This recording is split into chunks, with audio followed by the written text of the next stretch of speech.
ಕರ್ನಾಟಕಕ್ಕಾಗಿ 3 ದಿನದ ಉಪವಾಸ ಪ್ರಾರ್ಥನೆ. ಹಲವಾರು ಜಿಲ್ಲೆಗಳು, ಲೆಕ್ಕವಿಲ್ಲದಷ್ಟು ಹಳ್ಳಿಗಳು ಮತ್ತು ರಕ್ಷಣೆಯ ಅವಶ್ಯವಿರುವ 6.5 ಕೋಟಿಗಿಂತ ಹೆಚ್ಚು ಆತ್ಮಗಳು ಇರುವಂತ ಕರ್ನಾಟಕ ರಾಜ್ಯಕ್ಕಾಗಿ ಪೌಳಿಯ ಒಡಕಿನಲ್ಲಿ ನಿಂತು ನಾವು ಪ್ರಾರ್ಥಿಸುವಾಗ ನಮ್ಮೊಂದಿಗೆ ಸೇರಿಕೊಳ್ಳಿರಿ. 31 ಜಿಲ್ಲೆಗಳು, 224 ಕ್ಷೇತ್ರಗಳು ಒಳಗೊಂಡಂತ ಕರ್ನಾಟಕ ಕಲಾಚಾರ, ಪಾರಂಪರ್ಯ ಮತ್ತು ಅವಕಾಶಗಳು ಇರುವಂತ ನೆಲ. ಆದರೆ ನಮ್ಮ ವಿಜ್ಞಾಪನೆ, ಪ್ರಾರ್ಥನೆ ಅವಶ್ಯವಿರುವ ನೆಲ. ಎಸೆಕಿಯೇಲ 22:30 ದೇವರ ವಾಕ್ಯವು ಹೇಳುವ ಪ್ರಕಾರ, ಪೌಳಿಯ ಹುಡುಕಿನಲ್ಲಿ ನಿಲ್ಲುವಂತ ಒಬ್ಬನನ್ನು ನಾನು ಹುಡುಕಿದೆನು. ಈ ದಿನ ಆ ಕರೆಗೆ ನಾವು ಕಿವಿಗೊಟ್ಟಿದ್ದೇವೆ. ಏಪ್ರಿಲ್ 14, 15, 16ರಂದು ಹೃದಯಪೂರ್ವಕ ಪ್ರಾರ್ಥನೆಗಳು, ಆರಾಧನೆಗಳು, ದೇವರ ವಾಕ್ಯದಲ್ಲಿ ಬೇರೂರಿರುವ ಬಲವಾದ ದೇವರ ಸಂದೇಶಗಳ ಮೂಲಕ ಯೇಸುವಿನ ಪ್ರೀತಿಯಿಂದ ಕರ್ನಾಟಕ ಬದಲಾಗುವುದನ್ನು ಕಾಣೋಣ.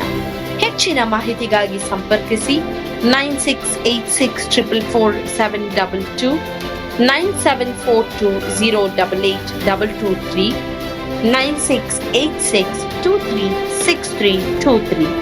ಸ್ಥಳ victory children home, Sasalu, Doddaballapura taluk, Bengaluru ಗ್ರಾಮಾಂತರ.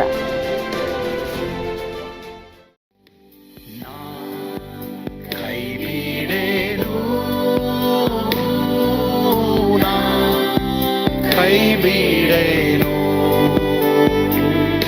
ಆ ಮಾತು ಹೇಳಿದ ನನ್ನ ತಾ ಹೇಳಿದ ನಲ್ಲವೇ ನಾ ಕೈಬಿಡೇನು ನಾ ಕೈಬಿಡೇನು ಆ ಮಾತು ಹೇಳಿದ ನನ್ನ ತಾ ಹೇಳಿದ ನಲ್ಲವೇ. ಯೇಸು ಕೈಬಿಡನು ದೈನಂದಿನ ಸತ್ಯವೇದ ಅಧ್ಯಯನಕ್ಕೆ ನಿಮ್ಮೆಲ್ಲರನ್ನು ಆಹ್ವಾನಿಸುತ್ತೇನೆ. ಇಂದು ಸಹ ನಾವು ಲಿವ್ಯಾತನ ಆತ್ಮ ಒಬ್ಬ ಮನುಷ್ಯನಲ್ಲಿ ಇರೋದಾದ್ರೆ ಅವನ ಜೀವಮಾನದಲ್ಲಿ ಏನ್ ನಡೀತಾ ಇರ್ತದೆ ಎಂಬುದಾಗಿ ನಾವು 5ನೇದಾಗಿ ನಾವು ನೋಡಕ್ ಹೋಗ್ತೀವಿ.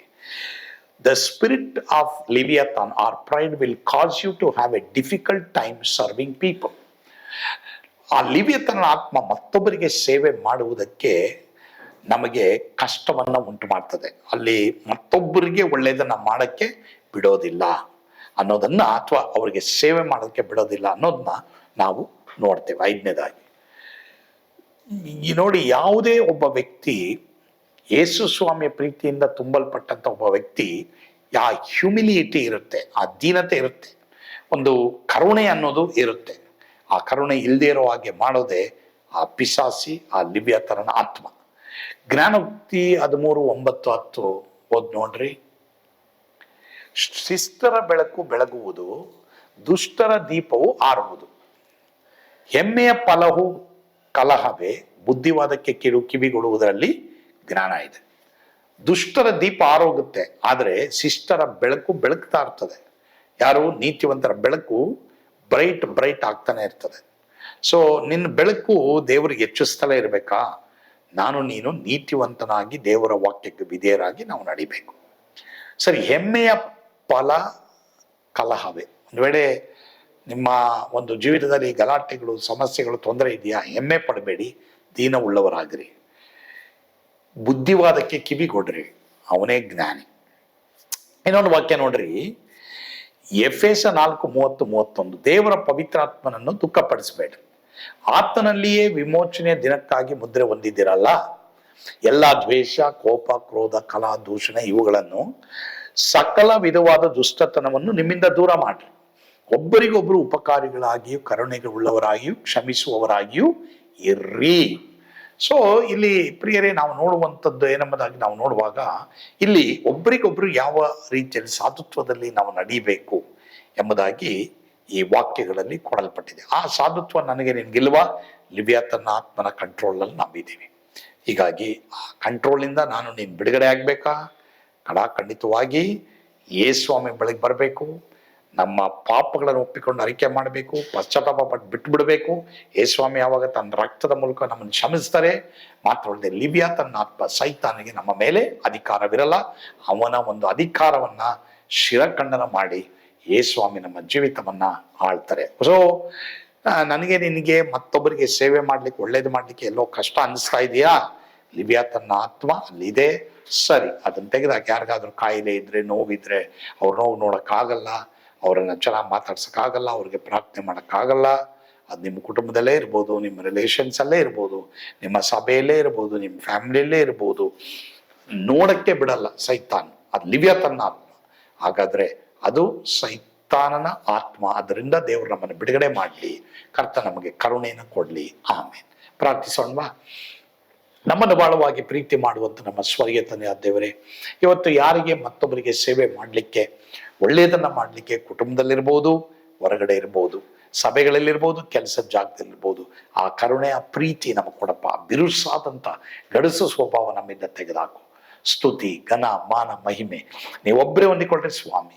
ನಿಮಗಿದ್ದಂತ ಆತ್ಮವೇ ಎಲ್ರಿಗೂ ಕೊಡಪ್ಪ. ಯೇಸುವಿನ ಹೆಸರಿನಲ್ಲಿ ಪ್ರಾರ್ಥಿಸ್ತೇವೆ ಸ್ವಾಮಿ. ಆಮೇನ್. God bless you. ಸ್ವರ್ಗದ ಆನಂದ ನಿಮ್ಮೆಲ್ಲರನ್ನು ತುಂಬಿ ತುಳುಕಲಿ. ಆಮೇನ್.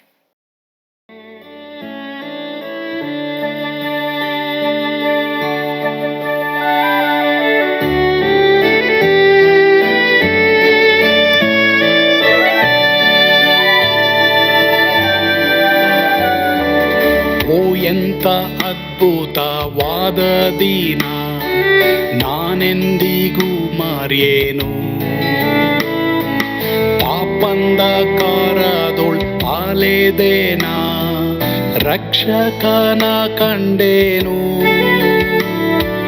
ಕೋಮಲ ಕರುಣೆಯುಳ್ಳ ಯೇಸು ಎನ್ ಕೊರತೆ ನೀಗಿದ. ಕತ್ತಲೆ ಹೋಯಿತು, ಜ್ಯೋತಿಯು ಮೂಡಿತು, ನಾನೀಗ ಧನ್ಯನಾದೆ. ಸ್ವರ್ಗದ ನಂದ ಎನ್ನಾತ್ಮ ತುಂಬಿತು, ಶಿಲುಬೆನಾಥ ಎನ್ ಸ್ವಸ್ಥ ಕೈದನು. ಎನ್ ಪಾಪ ತೋಳೆದ, ಈರುಳ ದಿನಕ್ಕೆ ತಿರುಗಿದ. ಸ್ವರ್ಗದ ನಂದ ಎನ್ನಾತ್ಮ ತುಂಬಿತು.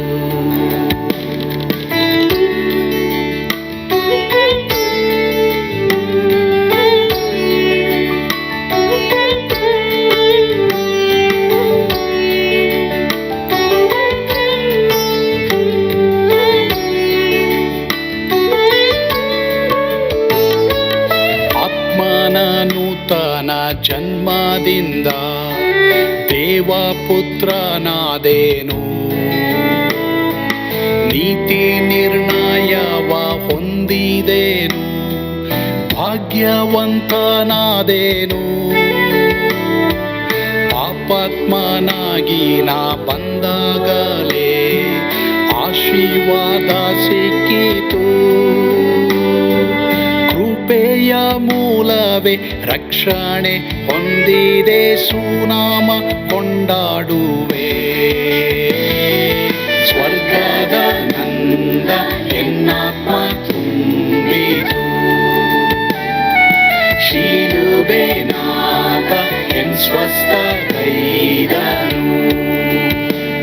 ಎನ್ ಪಾಪ ತೋಳೆದ, ಈರುಳ ದಿನಕ್ಕೆ ತಿರುಗಿದ. ಸ್ವರ್ಗದ ನಂದ ಎನ್ನಾತ್ಮ ತುಂಬಿತು.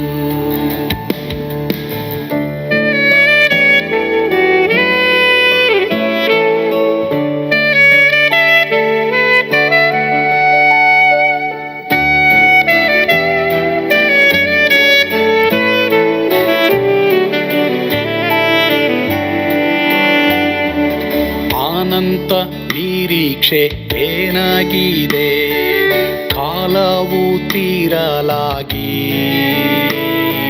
ಸ್ವರ್ಗದ ಭವ್ಯ ಬಿಡಾರದಲ್ಲಿ ನಿತ್ಯವಾಗಿ ಇರುವೆ.